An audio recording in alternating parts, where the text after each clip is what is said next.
खुदरा महंगाई दर जुलाई में बढ़कर हुई 6.93%। शहरों से ज्यादा गांव में महंगाई।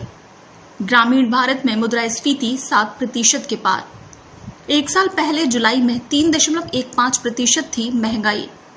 खाद्य पदार्थों के दाम बढ़ने से हुआ इजाफा। सब्जी, दाल, मांस और मछली जैसे खाने का सामान महंगा होने से खुदरा मुद्रास्फीति जुलाई में बढ़कर 6.93% पर पहुंच गई। उपभोक्ता मूल्य सूचकांक आधारित महंगाई दर एक साल पहले जुलाई में 3.15% थी। राष्ट्रीय सांख्यिकी कार्यालय के आंकड़ों के अनुसार जून महीने में खुदरा मुद्रास्फीति का शुरुआती आंकड़ा 6.09% से संशोधित होकर 6.23% पर पहुंच गया। सरकार ने रिजर्व बैंक को मुद्रास्फीति को 4% के दायरे में रखने की जिम्मेदारी दी है। 4% से ऊपर में 6% तक और नीचे में 2% का दायरा तय किया गया है। खुदरा महंगाई दर अक्टूबर 2019 से ही 4% से ऊपर बनी हुई है। रिजर्व बैंक ने पिछले सप्ताह की गई द्विमासिक मौद्रिक नीति समीक्षा में बढ़ी हुई मुद्रास्फीति को नियंत्रित करने के लिए ही रेपो रेट दर को यथावत रखा।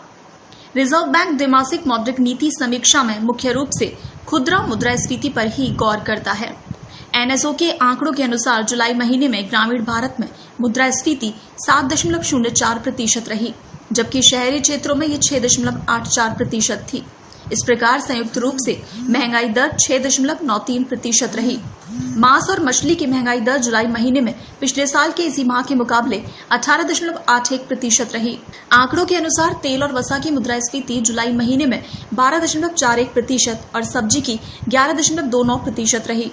ईंधन और प्रकाश खंड में सीपीआई आधारित मुद्रास्फीति 2.8% रही। कोविड-19 संबंधित कई पाबंदियों में धीरे धीरे ढील दी गई है और कई गैर जरूरी गतिविधियां भी शुरू हुई हैं। इससे कीमत संबंधित आंकड़ों की उपलब्धता बढ़ी है। आधिकारिक विज्ञप्ति के अनुसार एनएसओ ने जुलाई 2020 के दौरान 1054 शहरी बाजारों से और 1089 कीमतें गांवों से ली। सामान्य तौर पर कीमत का आंकड़ा 1114 शहरी बाजारों से और चुने गए 1181 ग्रामीण क्षेत्रों से लिया जाता है। जानकारों के अनुसार अनुमानों के अनुरूप भारी बारिश और स्थानीय स्तर पर लॉकडाउन के बीच सब्जियों के दाम बढ़ रहे हैं। इससे खाद्य महंगाई दर जुलाई 2020 में बढ़ी। आने वाले महीने में इसमें नरमी की उम्मीद है। ब्यूरो रिपोर्ट, पत्रिका टीवी।